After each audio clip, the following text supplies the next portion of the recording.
நீங்கள் தான் இன்றைக்கி தென்னாட்டு அரசி, தென்னாட்டு அரசன். கைத்தட்டி கடவுளுக்கு நன்றி செலுத்துங்க. Very good. நம்ம சொன்னோன்னே மழை கொஞ்சம் வேகமாக பெய்யுது. ஆமாம் ஆமாம் அப்படிங்கிறது. அதுவும் அன்புக்குரிய பிள்ளைகளே பாருங்கள், இந்த தவக்காலத்தில் நம்மளுக்கு எச்சரிக்கை செய்தி தான் கொடுத்துட்டே இருப்பாங்க. சில பேர் என்ன நினைப்பாங்க, இந்த தவக்காலம் வந்துட்டாலே மூஞ்சி சுழிச்சிடணும். என்னடா அது, கோயிலுக்கு போனாலே ஒரே கஷ்டமாக இருக்குது. ஒரு பையன் சொன்னான், ஃபாதர் கோயிலுக்கு வரவே கஷ்டமாக இருக்குது ஃபாதர் அப்படின்னா. ஏப்பா வரலன்னு கேட்டேன். அப்போ சொன்னான், இந்த தவக்காலத்தில் கோயிலுக்குள்ளே வந்தாலே பாவி பாவி பாவி பாவின்னு சொல்லிகிட்டே இருக்கிறீங்க சாமி, அதனால் வரதே இல்லை நான் அப்படின்னா. இப்போ நான் கேட்டேன், வேறு யாராவது சொல்லுவாங்களா உனக்கு நீ பாவி அப்படின்னு? இப்போ சாரதாசுக்குள்ளே நுழைஞ்சிங்கன்னா ஓனர் அங்கே உட்காந்துக்கிட்டு, நீங்கள் எல்லாம் பாவிகளாக இருக்கிறீர்கள், பாவம் செய்யாதீர்கள், துணி எடுத்துகிட்டு போங்க அப்படி சொன்னால் உள்ளே போவீங்களா? போடா லூசு பேலன்ட்டு போயிடுவீங்க வெளியில். நகை கடைக்காரர் அப்படி சொல்லுவாரா? யாருமே சொல்ல மாட்டாங்க. எல்லாரும் நீங்கள் உள்ளே போனீங்கன்னா வாங்க வாங்க பர்ஸ் இருக்கான்னு தான் கேட்பாங்க, காசு இருக்கான்னு தான் கேட்பாங்க. நீ பாவின்னு உன்னை குறித்து யாராவது கவலைப்படுவாங்களா? அப்போது இந்த தவக்காலத்தில் ஆலயத்தில் நமக்கு சொல்லப்படுகிற இந்த செய்தி எல்லாமே எச்சரிக்கை செய்தி. சுதாரிச்சுக்கோ, காப்பாற்றிக்கோ. பாருங்க, ஒரு மரண வேதனைன்னு ஒரு வார்த்தை கேள்விப்பட்டிருக்கீங்களா? மரண வேதனை நிறைய தடவை கேள்விப்பட்டிருக்கீங்க இல்லையா? மரண வேதனைன்னா என்ன அப்படின்றது நமக்கு தெரியாதுல்ல. பைபிள் சொல்லுது பாருங்க, திருத்தூதர் பணி 2:24, திருத்தூதர் பணியில் 2:24, கடவுள் அவரை, பிதா இயேசுவை, கடவுள்னா பிதா, அவரைனா இயேசுவை மரண வேதனையை நின்று விடுவித்து உயிர்த்தெழச் செய்தார் அப்படி போட்டிருக்கு. அப்போ மரண வேதனைன்னா நம்ம சாகும்போது வெட்டி வெட்டி இழுக்குதே, அது பேர் மரண வேதனை இல்லை. செத்த பிறகு இந்த ஆத்மா போய் தனியாக கடந்து தவிக்குது பார்த்தீங்களா, அதுதான் மரண வேதனை. மரணித்த பிறகு நடக்கிற வேதனை அது எப்படி இருக்குன்னு உங்களுக்கு தெரியுமா? அனுபவிச்சிருக்கீங்களா? அனுபவிச்சு பார்க்க ஆசையாக இருக்கா? ஐயையோ நல்ல நேரம், அதுமா இவன் பிசாட்டு செத்து பார்த்தா தான் தெரியும் அது. ஆனால் அதுக்கு முன்னாடி தான் கடவுள் நமக்கு அதுக்கு முன்னாடியே ஒரு எச்சரிக்கை செய்தியை கொடுக்குறாரு. தபாரு, நீ நினைக்கிற மாதிரி அங்கிட்டு போயிட்டோன்னே எல்லாம் சரியாக இருக்கும். நிறைய பேர் நினைக்கிறாங்க, தூக்கு மாட்டி செத்துறலாம்ப்பா, மருந்து குடிச்சு செத்துறலாம், பிரச்சனை முடிஞ்சிச்சு. பிரச்சனை முடியல, அங்கே தான் ஆரம்பிக்குது பிரச்சனை. அதனால தான் இந்த தவக்காலத்தில் எதுக்கு இந்த மாதிரி வார்த்தையெல்லாம் பயமுறுத்துறாங்களா அப்படின்னா இல்லை, உன்னை எச்சரிக்கிறாங்க. என் பிள்ளைகள் மரணித்த பிறகும் மகிழ்ச்சியாக வாழணும்னு கடவுள் நமக்கு என்ன செய்கிறாரு? வழிகாட்டுகிறாரு. Praise the Lord. அதனால தான் அவருக்கு பாட்டு பாடுறீங்க. என்ன பாட்டு? என்ன பாட்டு பாடுறீங்க? வழிகாட்டுறாருன்னு ஒரு பாட்டு இருக்கு இல்லையா? என்ன பாட்டு? வழிகாட்டும் என் தெய்வமே. எதுக்கு வழிகாட்டுறாரு? 50 பவுன் நகையை வாங்க வழிகாட்டுறாரு. நம்ம அப்படி தான் அவரை பார்த்துக்கிட்டு இருக்கிறோம். வழிகாட்டுறாரு வழிகாட்டுறாரு. ஆண்டவரே எனக்கு கல்யாணம் நடக்கலை, அந்த புருஷனை நோக்கி வழிகாட்டுங்க, எனக்கு எங்கே பொண்டாட்டி இருக்கு வழிகாட்டுங்க, அதெல்லாம் வழிகாட்டுவார்.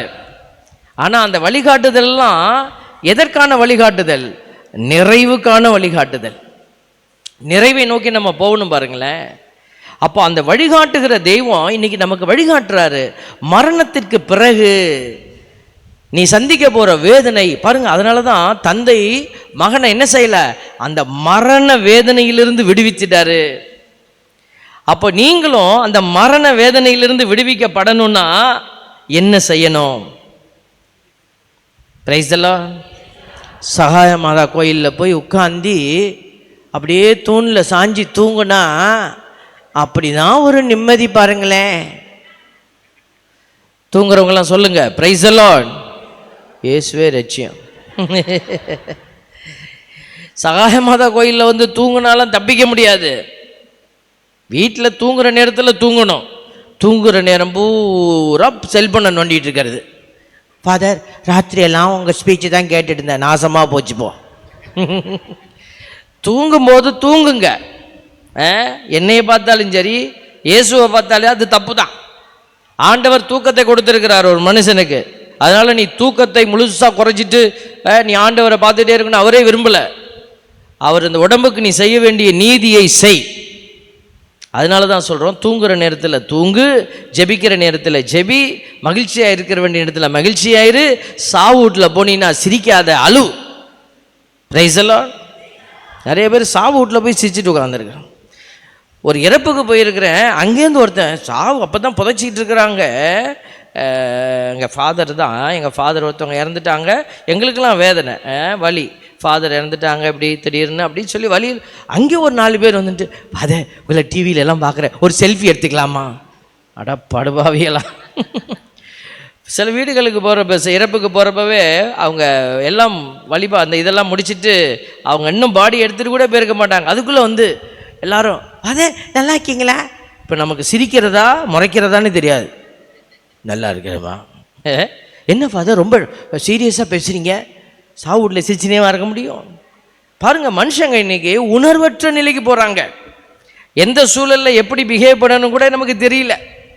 அதனால தான் ஆண்டவர் நமக்கு சொல்லி கொடுக்குறாரு பாருங்க, இந்த காலத்தில் நீ எந்த அடையாளத்தை பார்க்கணும். இன்னைக்கு யோனா நற்செய்தியில் ஆண்டவர் காட்டுறாரு, யோனாவின் அடையாளத்தை தவிர வேறு அடையாளம் உனக்கு கொடுக்கப்படாது. இப்போ யோனான்னா என்ன அர்த்தம்? அந்த அடையாளம் எப்படி இருந்துச்சு? நினிவே நகரத்துக்குள்ள யோனா போதிச்சுக்கிட்டு போனப்போ, ஒன்றும் கவலைப்படாதீங்கப்பா, நல்லா சந்தோஷமா இருங்க, ஜாலியாக இருங்க, சாப்பிடுங்க, தூங்குங்க அப்படின்ட்டு போனாரா? திட்டிக்கிட்டே போனார். நாசமாக போக போகிறீங்க, அழிஞ்சு போக போகிறீங்க அப்படி தானே சொல்லியிருப்பார். ஏதோ உன் ஊர், ஒரு நாடு அழிய போகிறது, உன் வீடு அழிய இதை சொன்னால் அவங்க என்ன பண்ணியிருக்கணும்? யாரா அவன் நம்ம ஊருக்குள்ளே வந்து நாடு அழிய போகுது, வீடு அழிய போகுது, உன் புள்ள குட்டியெல்லாம் தெருவில் நிற்க போகுதுன்னு கத்திட்டு போகிறான், அவனை பிடிச்சி தூக்குடா சொல்லியிருக்கணுமா இல்லையா? ஆனால் அவங்க என்ன செய்தாங்க? அதை அப்படியே ஏற்றுக்கொண்டாங்க. ஐயோ, இந்த மனுஷனை பார்த்தா கடவுளுடைய மனுஷன் மாதிரி தெரியுது. இத்தனைக்கும் அவங்க வந்து அந்த தெய்வத்தை நம்புறவங்க இல்லை, யாவே தெய்வத்தை தெரியாது. யோனா எந்த கடவுளின் பெயரால அதை அறிக்கை செய்தாரோ அந்த தெய்வத்தை அறியாத மக்கள், புறையினத்தார் அவங்க. ஆனால் அவங்க என்ன செய்தாங்க? உடனே மனம் வருந்தினாங்க, உடனே தங்களுடைய நிலையை மாற்றி கொண்டாங்க. ஆண்டவருக்குள்ள அவங்க என்ன செய்தாங்க? மனம் மாறினார்கள் அப்படின்னு எழுதப்பட்டிருக்கிற. எவ்வளோ தூரத்துக்கு அவங்க மனம் மாறினாங்க. இப்போ ஒரு மெசேஜ் வந்துருந்துச்சு, ஒரு சகோதரி எனக்கு மெசேஜ் அனுப்பியிருந்தாங்க. இப்போ தான் பார்த்தேன், என்ன பதில் கூட போடலை. வறுமை இதை பார்த்தாங்கன்னா அவங்களுக்கு பதில் கிடைச்சிடும். அது எப்படி ஃபாதர்? ஆடு மாடெல்லாமே அவங்க வந்து தண்ணி காட்டாமல் வச்சுருந்தாங்களாம். ஆடு மாடுகளும் என்ன செஞ்சிச்சான்? நினிவே நகரத்தில் உபவாசம் இருந்துச்சான். அவங்க சோறு போடலை. அது ஆடு மாடு வந்து நான் இருக்கிறேன்னு சொல்லாது. ஆனால் அவங்க என்ன செய்தாங்க? ஆடு மாடுகளையும் அவர்கள் உணவு கொடுக்காம சாக்கு உடைய போட்டு நீயும் அந்த கஷ்டத்தை அனுபவி அப்படி சொல்லி. அதனால இது என்ன, ஆடு மாடெல்லாம் பாவம் செஞ்சிச்சான்னா இல்லை, ஆடு மாடுகளும், அதாவது அந்த முழுமையை வெளிப்படுத்துகிற அடையாளம். முழுசா அவங்க என்ன செய்தாங்க? அந்த ஊர் முழுவதுமாக அந்த கடவுளுக்கு முன்னாடி மண்டிக்கிட்டு கிடந்தது. இன்னைக்கு நீங்களும் நானும் யோசிக்கணும், முழு இதயத்தோடு கடவுளிடத்தில் திரும்பி வாருங்க. இதுதான் நமக்கு நற்செய்திக்கு முன் வாழ்த்தொலி. முழு இதயத்தோடு அவரிடத்தில் திரும்பி வாங்க. இங்கிட்டு கொஞ்சம் அங்கிட்டு கொஞ்சம் இல்லை. இந்த தவ காலத்தில் முழுசாக நம்ம ஒரு காரியத்துக்குள்ளே கமிட் பண்ணணும் அப்படின்னா ஆண்டவருக்குள்ளே நம்ம நிற்கணும். அப்படின்னு நிற்கணும், முழுசாக நிற்கணும். இன்னைக்கு மட்டும் ஒரு நாள் மட்டும் அட்ஜஸ்ட் பண்ணிக்கலாம், இல்லை, பாவத்தை அட்ஜஸ்ட் பண்ண முடியாது. ஆண்டவர் பாருங்க இன்னைக்கு இந்த அடையாளத்தை குறித்து பேசுகிறாரு. இன்னைக்கு அவரை விட, யோனாவை விட, தென்னாட்டு அரசி தேடிட்டு வந்தாலே சாலமன், அவரை விட இன்னைக்கு உயர்ந்தவர் ஒருத்தர் இருக்கிறாரு. அவர் யாரு? ஆண்டவராகிய இயேசு கிறிஸ்து. ஹல்லேலூயா, ஹல்லேலூயா. அதனால தான் ஒரு பாட்டு ஒன்று பாடுவோம். நம் இயேசு நல்லவர், ஒருபோதும் கைவிடார், ஒரு நாளும் விலகிடார். ஒன்று சேர்ந்து நாம் துதிப்போம். என்னத்தை மிதிக்கணும்? இங்கதான் நிறைய பேர் மாத்தி செய்வாங்க. ஒன்று சேர்ந்து நாம் இயேசுவை மிதிப்போம், சாத்தானை கட்டி பிடிப்போம், நரகத்துக்கு போவோம். நரகத்துக்கு போக ஆசையா இருக்கிறவங்களா சொல்லுங்க ஹல்லேலூயா. அதுக்கும் 50 பேர் இருக்கிறாங்க ஆடியன்ஸ். நரகத்துக்கு போகணுமா என்ன? பரவாயில்ல. ஐயா, இந்த ஆளு தப்பா சொல்லி நம்மளை ஏமாத்தி போடுறான்ப்பா. பரவாயில்ல, நீங்கள் ஏமாந்துடாமல் இருக்கணுங்கிறதுக்காகத்தான் இந்த மாதிரி செய்கிறோம். நீங்கள் ஏமாந்துடாதீங்க. வெளியில் போய் நம்ம போராடுவோம். இந்த பாடலை பாடுவோமா? கை தட்டி பாடுவோம். நம் இயேசு நல்லவர், ஒருபோதும் கைவிடார், ஒரு நாளும் விலகிடார். பாடுவது 2 முறை ஜெபிப்பது. அதனால நீங்க பாடுனாதான் பக்கத்துல இருக்கிறவங்க பாடி மோட்சத்துக்கு போயிடுவாங்க, நீ பாடாம நரகத்துக்கு போயிடுவ. அதனால பாடி ஜெயிப்போம். கரங்களை தட்டி.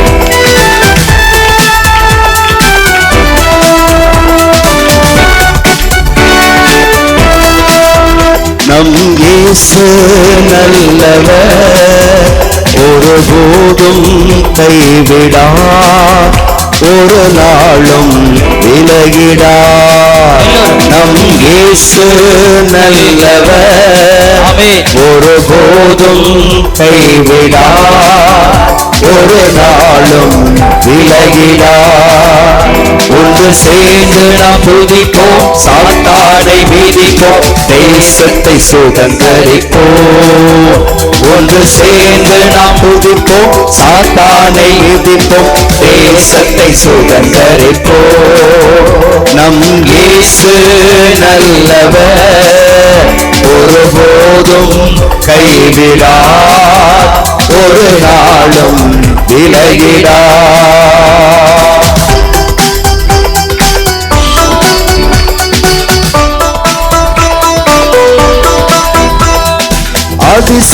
அதிசயமானவர், ஆறுதல் தருகிறார். அதிசயமானவர், ஆறுதல் தருகிறார். சர்வ வல்லவர், சமாதானம் தருகிறார். சர்வ வல்லவர், உனக்கு சமாதானம் தருகிறார். ஒன்று சேர்ந்து நாம் துதிப்போம், சாத்தானை மிதிப்போம், தேசத்தை சுதந்தரிப்போம். ஒன்று சேர்ந்து நாம் துதிப்போம், சாத்தானை மிதிப்போம், தேசத்தை சுதந்தரிப்போம்.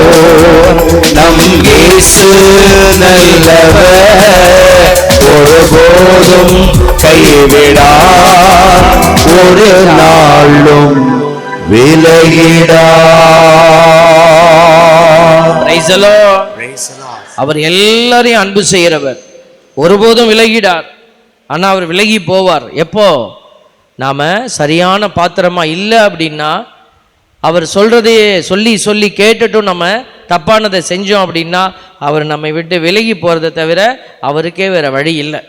யூதாஸ் அப்படிதான் சொன்னாரு, கடைசி நிமிஷம் சொன்னாரு, போய் உன் வேலையை செய்ய அப்படின்னாரு. பாருங்க, அப்பயாவது அவன் சுதாரிச்சிருக்கணும்ல. இவ்வளவு இன்னைக்கு 2 அடையாளத்தை சொல்லுவோம் பாருங்களேன்.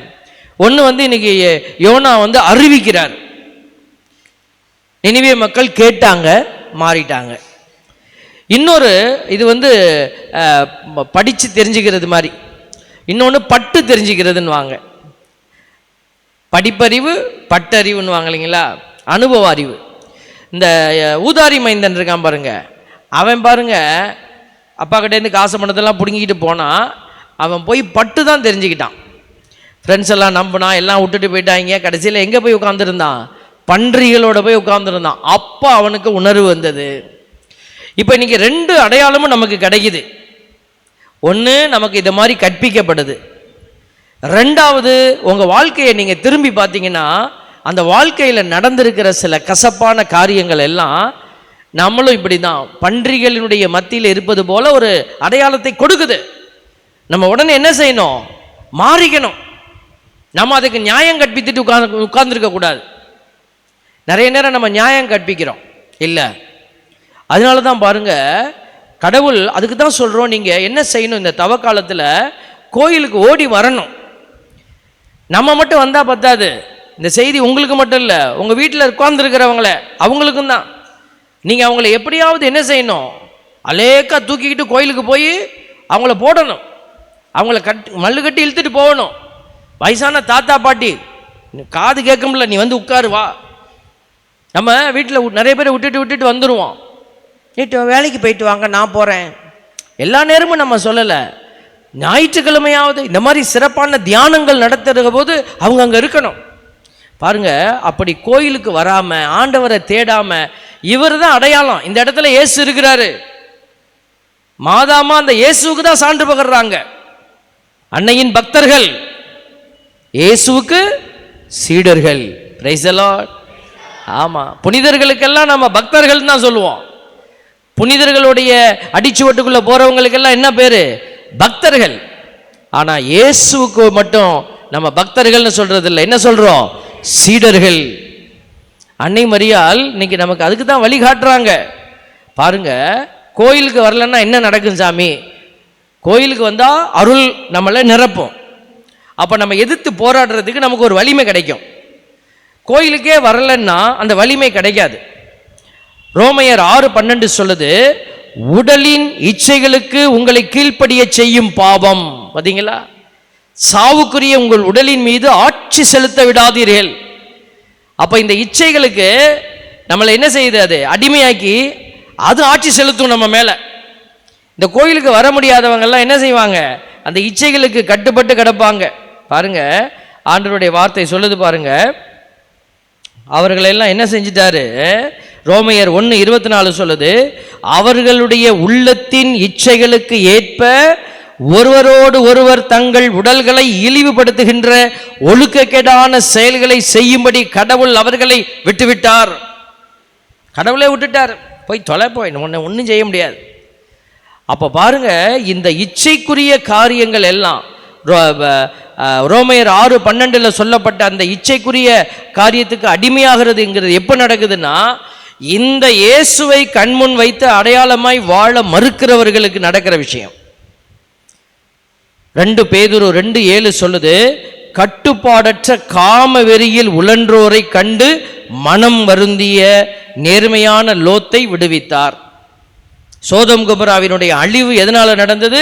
இந்த இச்சைக்குரிய அந்த காரியத்தினுடைய அழுத்தம் நிறைய இருந்துச்சு. இன்னைக்கு இந்த இச்சைன்னு சொல்லும் பொழுது நம்ம நினைச்சிக்க கூடாது வெறும் பாலியல் பாவத்தை மட்டும்தான் இதில் அடையாளப்படுத்துகிறோம், செக்ஷுவல் சின்ஸ் இல்லை. நீங்கள் பார்க்கறது, செல்ஃபோனை பார்த்துட்டே இருக்கிறது, அது இச்சை. நீங்கள் கண்டதையும் பார்க்கறது, கண்டதையும் பேசுறது, கண்ட வேலை செய்கிறது. எதை செய்யணும், எதை பேசணும், எதை பார்க்கணும், கட்டுப்பாடு உங்ககிட்ட இருக்கணும். உங்கள் உடல் உன்னை கட்டுப்படுத்தக்கூடாது. மணிக்கணக்காக ஐயோ 3 மணி நேரமாக டிவி பார்த்துட்டேன்னா அப்படின்னா நீ அதனுடைய கட்டுப்பாட்டில் இருக்கிறன்னு அர்த்தம். தேவ பிள்ளைகளே பாருங்க, கட்டுப்பாடற்ற இந்த உடல் இச்சை, அதிலிருந்து நம்ம வெளியில் வரணும். ஆண்டவர் சொல்கிறாரு பாருங்களேன். இப்படிப்பட்டவங்க என்ன செய்கிறாங்க அப்படின்னா, இதற்கான அடையாளம் என்ன? இன்னைக்கு கால சூழல்கள் எல்லாம் மாறிக்கொண்டு இருக்கிறது. எல்லாரும் எல்லாமே செஞ்சுக்கிட்டு இருக்கிறாங்க. அதனால நம்ம பிள்ளைங்களும் நம்மளும் என்ன செய்கிறோம்? தேவையற்றதெல்லாம் கொண்டுட்டு வந்து வீட்டுக்குள்ளே வச்சுக்கிறோம். கேட்டால் எல்லாரும் வச்சுருக்காங்க, நானும் வச்சுருக்கிறேன், எல்லாரும் செய்கிறாங்க, நானும் செய்கிறேன். இன்றைக்கி நம்ம பிள்ளைங்க ஒத்த காதில் ஒரு தோடு ஒன்று போட்டுக்குது, காலில் என்னமோ புதுசாக நம்ம பிள்ளைங்க கயிறு ஒன்று கட்டிக்குது. நமக்கு அதெல்லாம் உணர்வே இல்லை.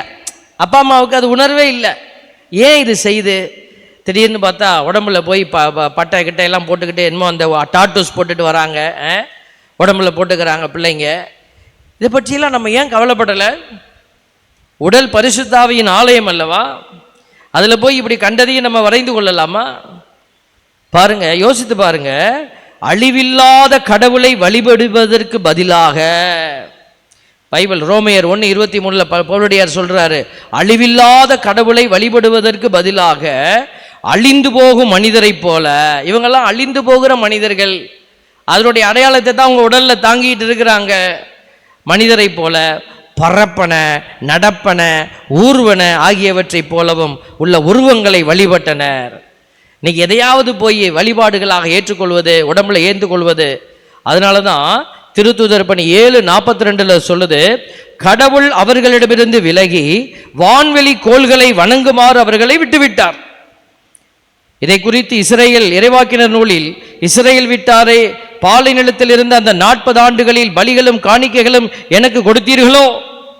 செய்ய வேண்டியதெல்லாம் செஞ்சியே, இப்ப எதை செய்யணுமோ அதை செய்யாம வேற ஒன்றை செய்துட்டு இருக்கிறியே.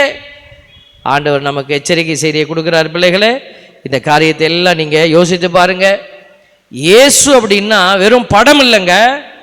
இயேசுன்னொன்னே நீங்கள் உடனே இயேசுவோட உருவத்தை கொண்டுட்டு போய் படத்தில் வச்சுக்கிட்டு இதுதான் இயேசு, இதுதான் இயேசு, இந்த இங்கே ஒரு இயேசு இருக்கிறாரு, இவருடைய முகத்தை பாருங்க, அங்கே ஒரு இயேசு இருக்காரு, அவருடைய முகத்தை பாருங்க, அது வேற முகம், இது வேற முகம், இங்கே ஒரு இயேசு இருக்கிறாரு, இந்த முகத்தை பாருங்க, இது வேற முகம்.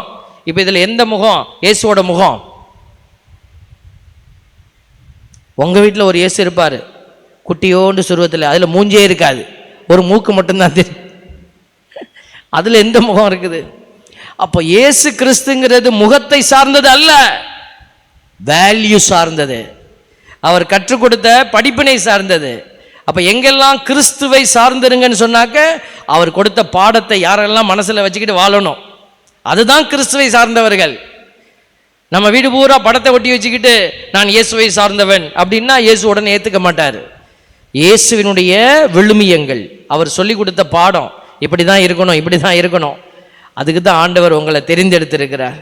என் அன்பு தேவ பிள்ளைகளே, தவக்காலத்தில் கண்ணாடிக்கு முன்னாடி நிற்கிற மாதிரி இந்த வார்த்தைகள் எல்லாம் உங்களுக்கு முன்னாடி நிற்கிது.